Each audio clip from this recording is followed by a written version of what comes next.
A beautiful day to you all. A day that we have been waiting for finally arrived yesterday. The World Cup 2018 started in a spectacular fashion with Russia thrashing Saudi Arabia 5-0. Yes, you heard me right. 1, 2, 3, 4, 5-0. And that match was crucial to two teams' aspirations of qualifying to the next round. Now we're going to bring everything that happened yesterday to you. And we're going to talk much later about things that are going to take place today. And to join me in discussing this fun-filled game that started yesterday is Simeon. How are you doing, sir? I'm fine. Good day, viewer.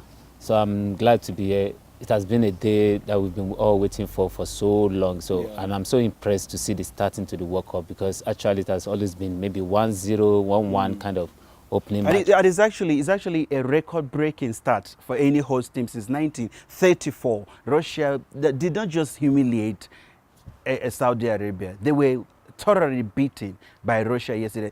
It was that a statement on the Russian side that we are not just capable of hosting, but we're capable of going further in the tournament for you. Yes, to them and to their fans, it will be kind of a statement that will go down in history. But I don't think that will prove them to get to the final anyway. So it's true. It's true. Despite the fact that the two of them are the two lowest FIFA ranking teams in the World Cup, considering the fact that they were not performing very well prior to the World Cup. But yesterday's statement for Russia, you know, I mean, to me, I feel they're trying to make a statement.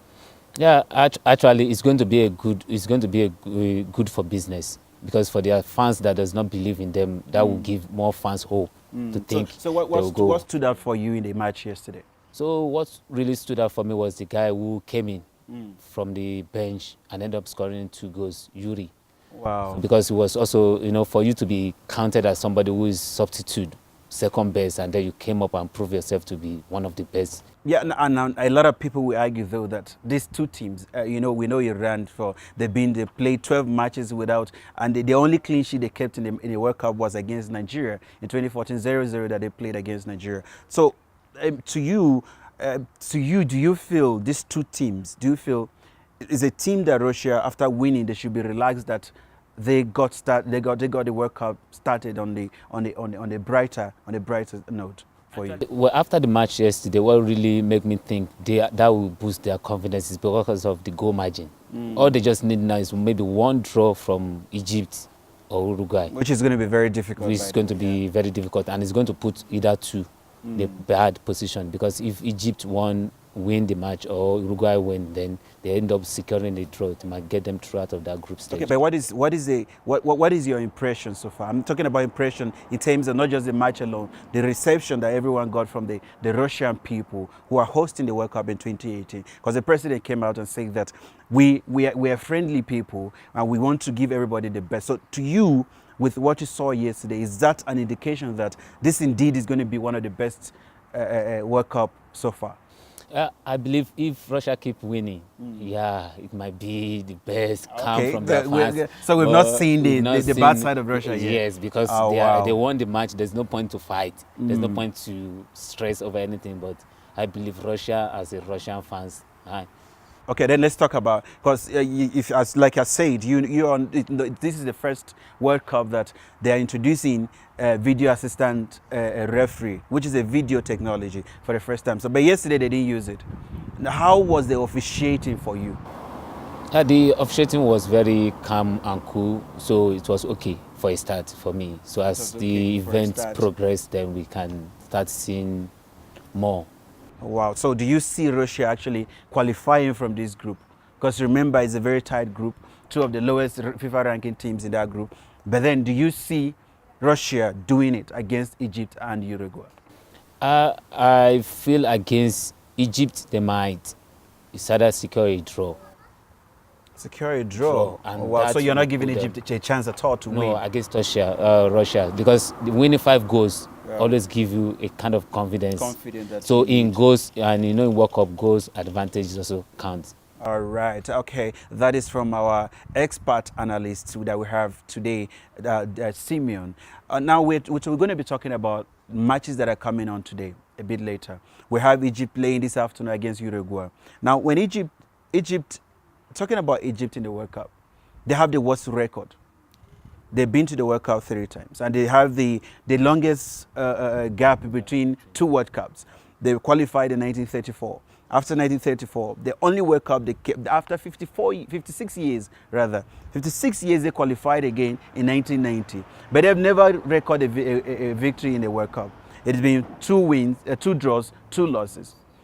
Do you expect them that this time around, them having this record at the back of their minds, are they going to be able to give us an impression that we change that record for them?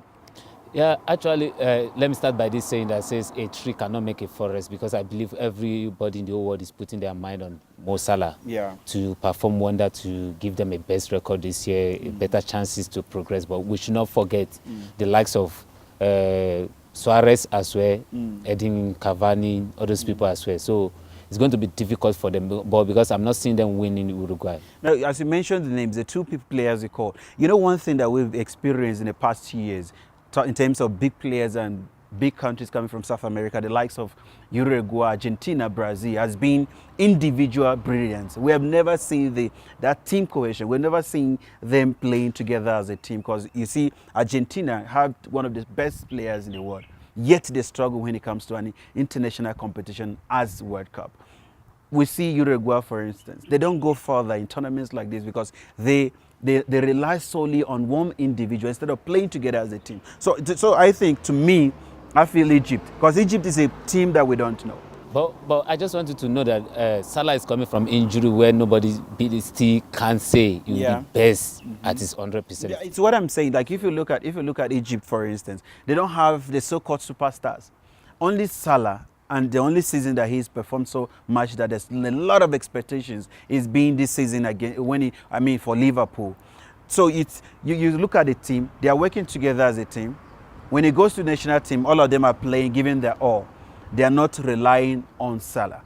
You know, so I think it would be wrong for anyone to just write them off like that. No, I'm not trying to write them off. Okay. But if we have to analyze and put things on a paper, players to player, I believe Uruguay has the best chance of winning the matches. They experience, they have the player with experience, they have the player who has been in the tournament before, so they have a player, and I've checked, I hardly see Uruguay losing out of the first matches of the tournament as well. So playing the likes of Egypt, who are coming with less experienced player, and the key player that they build the World Cup upon is coming from an injury, which nobody could say, oh, 100% is fine. No, I agree with you, but one thing I see different with this team is that the Egyptian team, you know, after 56 years, they qualified in 1990. After 1990, 28 years later, they qualified to Russia. Now, I think for these players, this group of players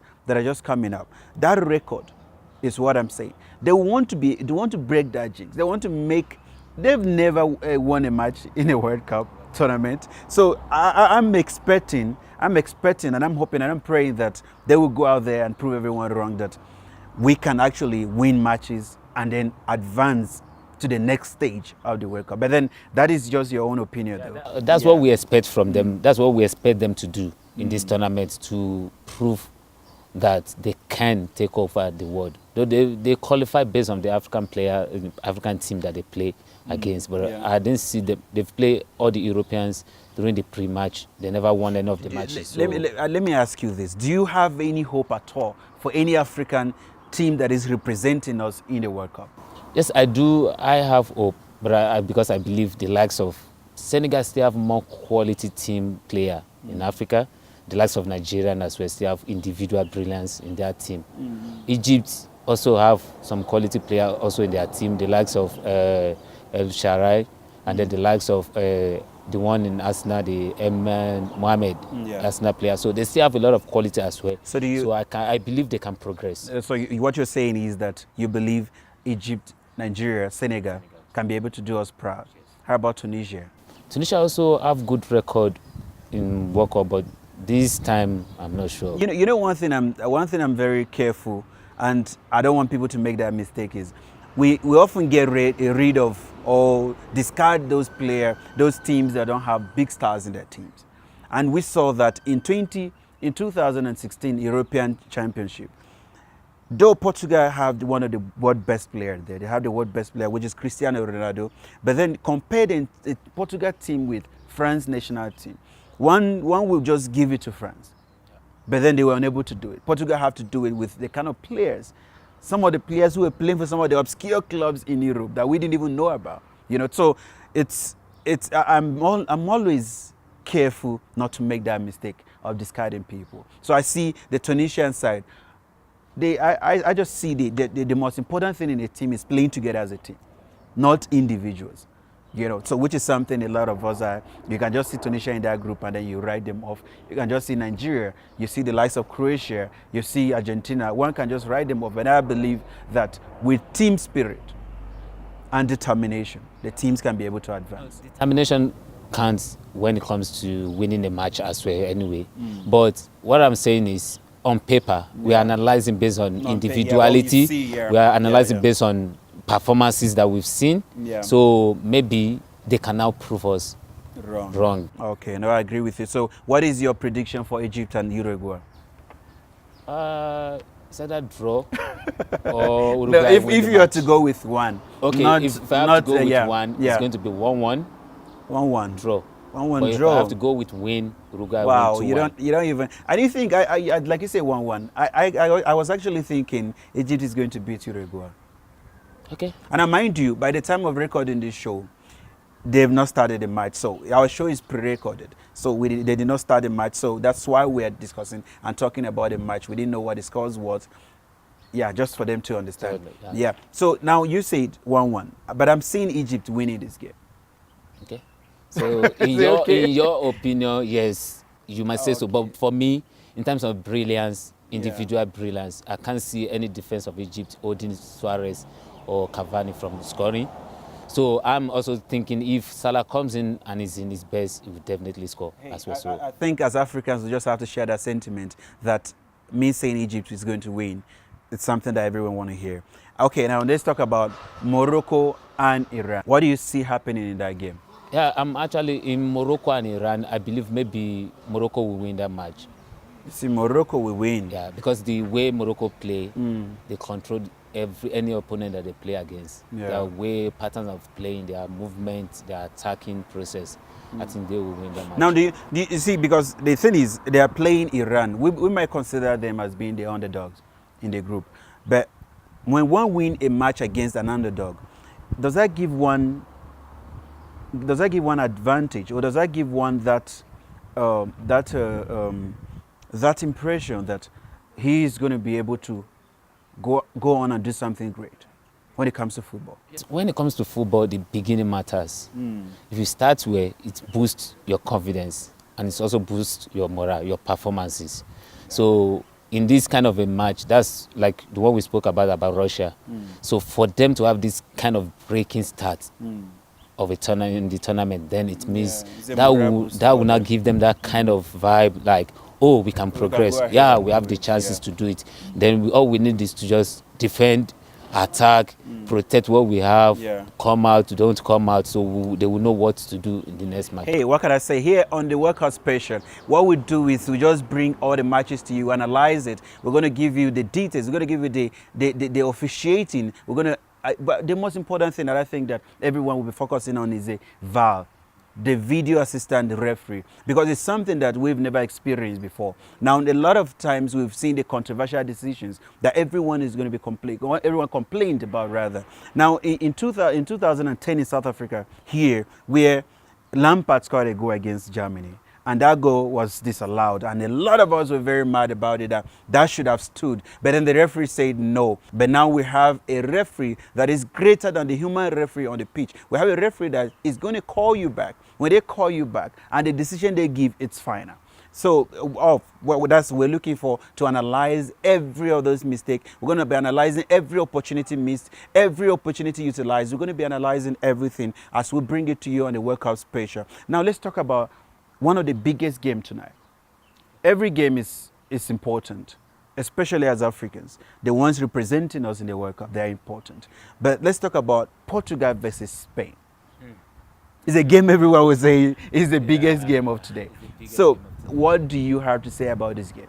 Okay, Actually, if I have to give it, or if you want me to talk about individuality of each team, then I think Spain will have the upper hand over Portugal, because we believe Portugal is more dependent on Ronaldo, Cristiano Ronaldo magic. That is where that's where you're making a mistake. But that's what I'm saying. Like I will give it. I'm saying if you have to analyze based on individuality, then on paper, names, players to player, pair them one after the other. Spain has quality than Portugal in terms of individuality, name, everything. But when it comes to game of football, we know what Ronaldo can do. It can change the whole situation. In the history of football, and football has evolved. So in the history of football, we have seen where teams with unknown players go on and surprise teams with the so-called superstars. We've seen that with Portugal. We've seen that with Nigeria in 1986.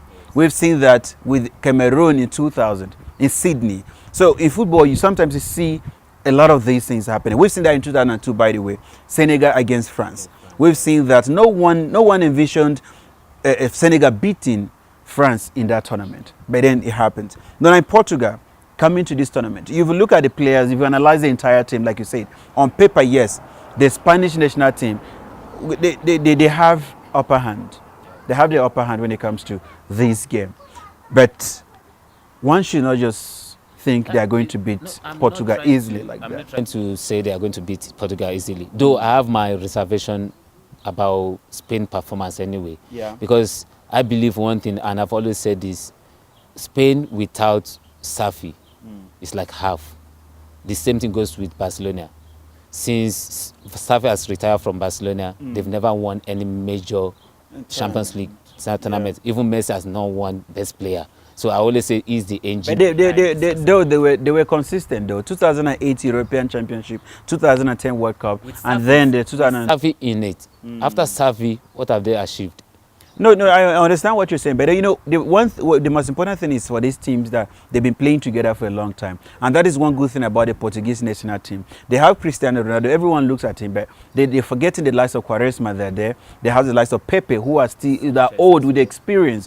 They have the William Carvalho, who are there in the midfield. These players have been together for a long time, and that is one important thing about football: the team spirit and understanding. So they were determined. In 2016 European Championship, they were determined to win it, and they were able to beat a team with the so-called superstars as France. No one on earth will tell you that France were not going to beat Portugal on that day. That's what really makes football fun to watch. Because if it's about paper, then we won't be watching the soccer, because we've already written and say, oh, this one will win. So there's no point of watching. There's no point of going to watch the match. So, but we know that's what soccer can prove to be.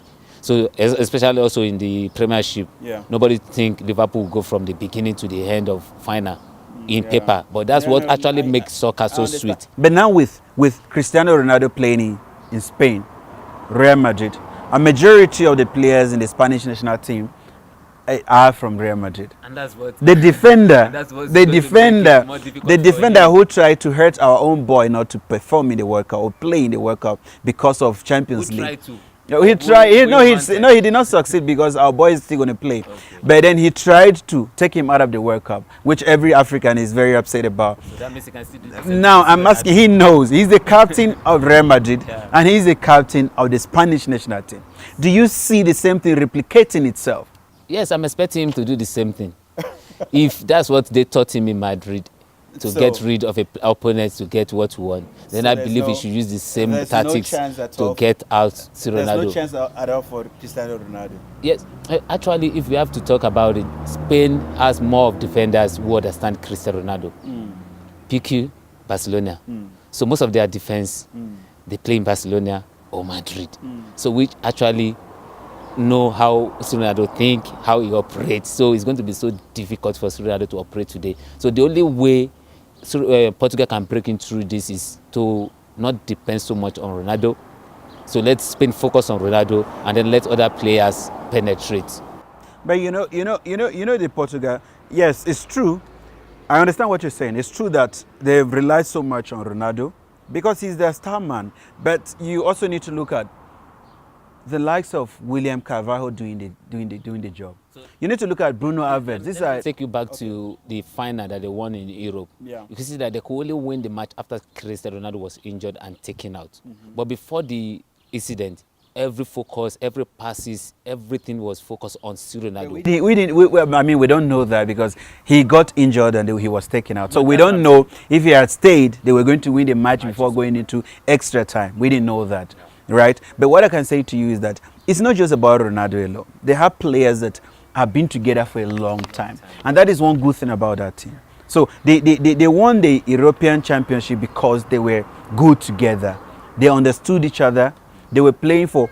When you have teams like France who cannot play for each other, who just want to showcase their individual talent, that is the only thing that weighs them down each time they go to a tournament. Because you see the likes of Pogba, they want to sell themselves. They don't want to play for the team. But then the Portuguese side, you have a team where if Ronaldo if Ronaldo lose the ball, there are like 2 or 3 players who are fighting to get that ball back. If Quaresma, you find out the same thing that Spain also have those individual players. That's what I'm saying. So we're having two of good teams. Actually. Yeah, so they are trying to, because we are only focusing more on Ronaldo and then Spain as a whole. But we also, if we have to look at the individuality of Spain, these are players who can make things happen anytime, any moment as well.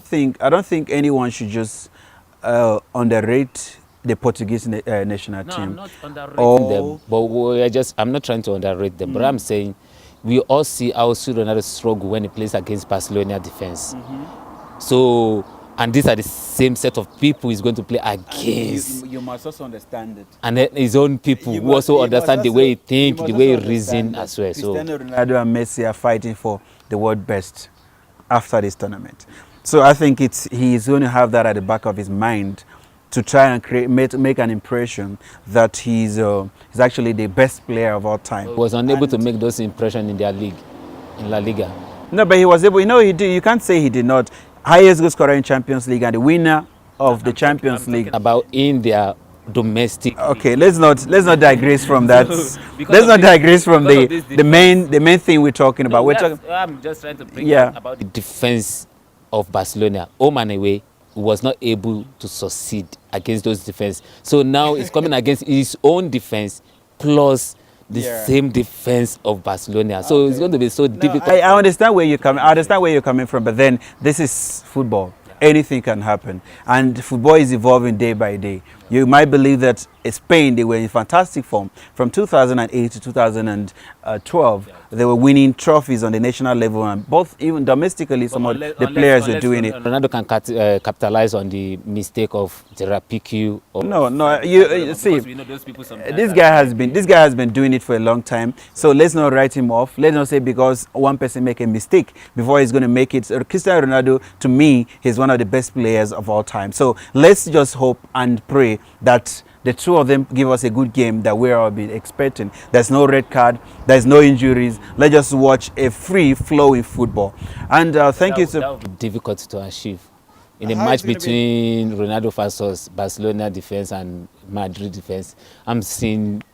Well, anything is possible. 10 against 11. I don't know who, but I'm seeing 10 against 11. Anything is possible. Here on the World Cup Special, we're going to be bringing to you every action. We're going to be analyzing the games before and after the matches so that you have an understanding of what's going on in Russia 2018. They started yesterday with an emphatic win of 5-0, beating Saudi Arabia 5-0. Wow, such a record. Since 1934, we've never seen a host team who will win 5-0, but Russia gave us that yesterday. So we are going to be bringing all the entertainment to you. We're going to be bringing the soccer, everything that is happening in Russia here on our World Cup Special. Thank you so much for watching, and don't forget to watch your football. Goodbye.